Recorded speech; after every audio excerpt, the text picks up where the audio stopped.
I'm with Reverend Dean Nelson, and we're at the road to majority, and we certainly hope this is a road to majority, don't you? I hope so. I hope so. I mean, we've been waiting for a while, and our thoughts and prayers are certainly towards that direction.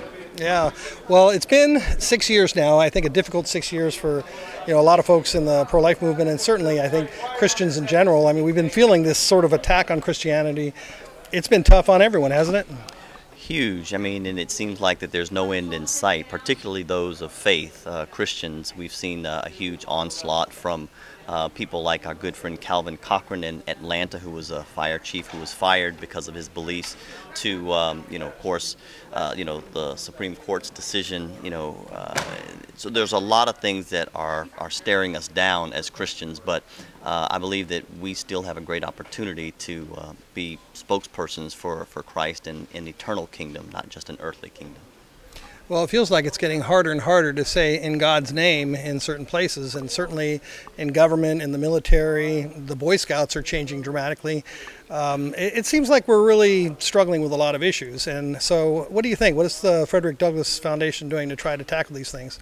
Well, one of the things, Peter, that we have long done and are doing even stronger now is, over the next several months, is a strong outreach to churches, because what we find is that particularly in the African American community, you have people that have strong values, but they're not always understanding how to vote those values, because they vote for somebody that may look like them and think that they actually represent their values. But if they take a closer look at their voting records, they'll recognize that they're out of step. And so I'm happy to say that through some of the work of the Frederick Douglass Foundation, we've seen in state legislatures some Democrats and others who have begun to vote differently, because we've helped to educate them and put some pressure. So even African American Democrats who are now voting pro-life in states like Louisiana, states like Florida, states like Connecticut.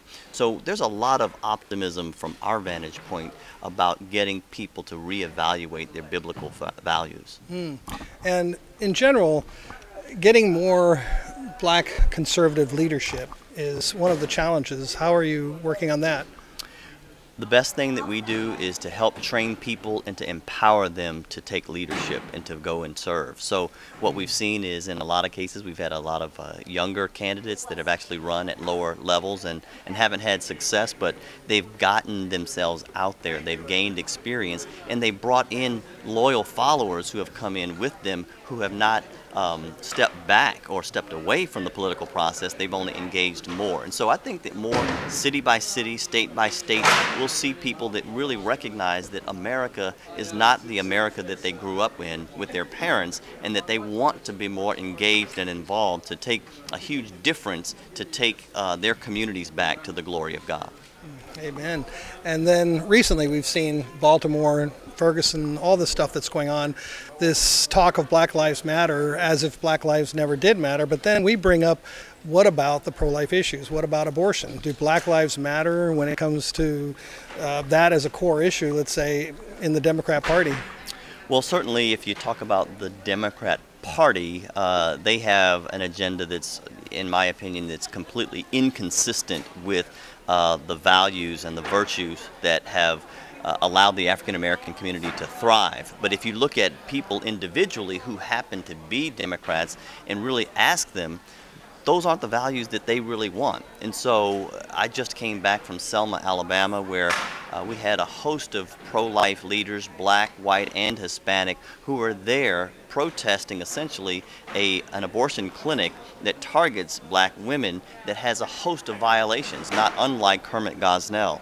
And so to see, several hundred people gather together, praying, interceding, and standing up for all lives, and standing up for women, because the reality is that in clinics like these, African American and Hispanic women, they're the ones who are actually being targeted. And what's happening is that they're being their rights are being violated. They're being, in some cases, their lives are being taken. If you look in Chicago with Tanya Reeves or other areas. So what we're trying to do is to help educate the community and let them know that, look, abortion, number one, is immoral. But number two, in these particular clinics, we need to hold them to higher standards. And when you hold them to higher standards, it makes them it costs a lot more for them to operate, and in many cases they've actually gone out of business. And so our hope is that we can draw a level of consciousness to our community that all lives matter, whether they're black lives, whether they're the lives of African American women, or particularly the precious preborn babies. That's for sure. And you know, we're coming up on the election, the 2016 election. I think that it can't ever be said too many times when we say this is one of the most important elections of our time. And I really feel like this is definitely one of the most important of all time.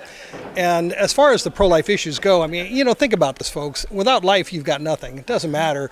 That's right. You know, I mean, you can't protest if you're not alive. You can't vote if you're not alive. You can't have an ice cream if you're not alive. I mean, life is one of these key issues. And what can we do to get our representatives to hold that up front and say this is an important issue instead of, look, I agree there are other important issues. Gun control, the Democrats push for, of course we say, you know, the Second Amendment rights, and you know, we battle back and forth on all these amendments and so on, but without life you've got none of that. What do we do? Well, I think that what people are beginning to do, they're actually saying that these issues are so important that we're willing to elect new leadership. I mean, we've seen firsthand in places like Virginia, in places like North Carolina, just recently, where a Frederick Douglass Foundation member was actually elected to be the first African American GOP leader for his state. I think people are very serious and they're fed up with kind of politics as usual, and I think that we need to send those messages consistently that, listen, just as slavery was a great issue of that day, the life issue is the great issue of our day. And I believe that we need to send that message to those who say that they represent us, whether they're elected officials or whether they're party officials. The Republican Party still has a pro-life platform, and we need to hold every Republican accountable for that platform.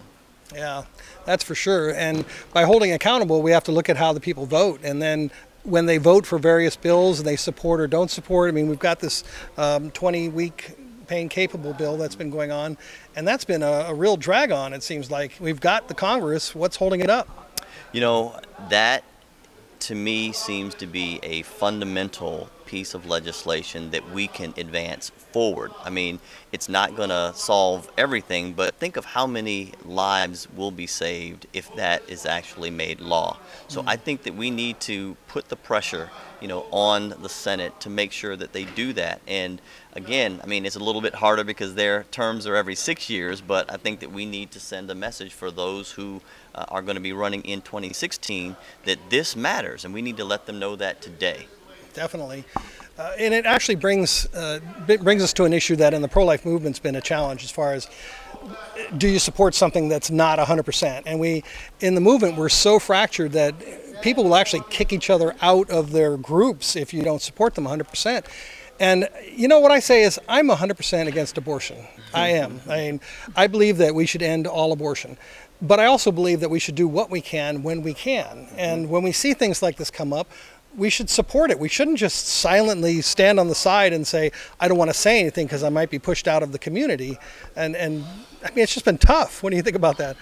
I agree with you wholeheartedly. In my nature, my makeup, I'm a coalition person, so I'm trying to bring people together to advance the cause. And if I liken it again to slavery, I mean, for almost 100 years before the Emancipation Proclamation in different states, you had incremental measures that were being done. And it could be argued that you never would have had the Emancipation Proclamation at the time if we had not had people that were working hard in state legislatures like Virginia or other places around the country. So, you know, I say, listen, if it is going to move the ball forward and if we can say with certainty that it's going to save some lives, we need to do that, and we need to be responsible for doing that and continue to move the ball down the field until we have certain victory. There you go.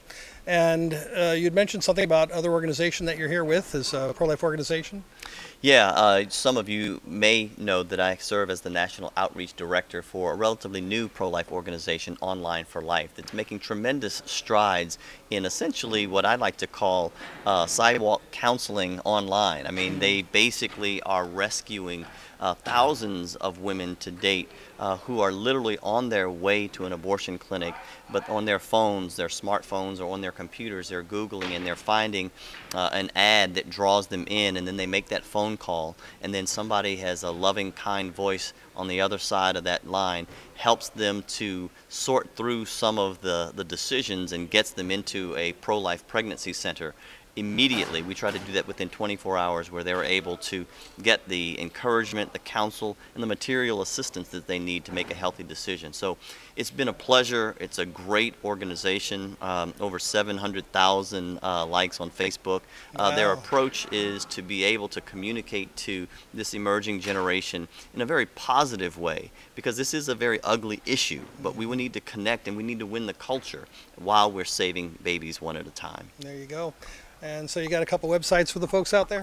Yes, if you actually visit Online for Life, that's F-O-R, online, F-O-R, life.org, you can see a host of beautiful images that they have there that you can share. But there are also a lot of short movies, short videos that you can watch that have pro-life themes but really connect with an emerging generation and a whole host of people. So it's a great resource to visit, so that you can help speak to other people that may not be pro-life about this important issue.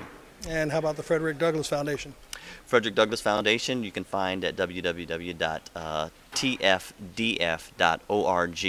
and find out we're revamping that site so that people can get a fresh look at some of the work that we have done, and a huge tour that we're going to do in the end of 2015 and all through 2016. Great. Well, thank you, Dean. Appreciate you taking the time to speak with us. It's always good to be with you, Peter. Bless you.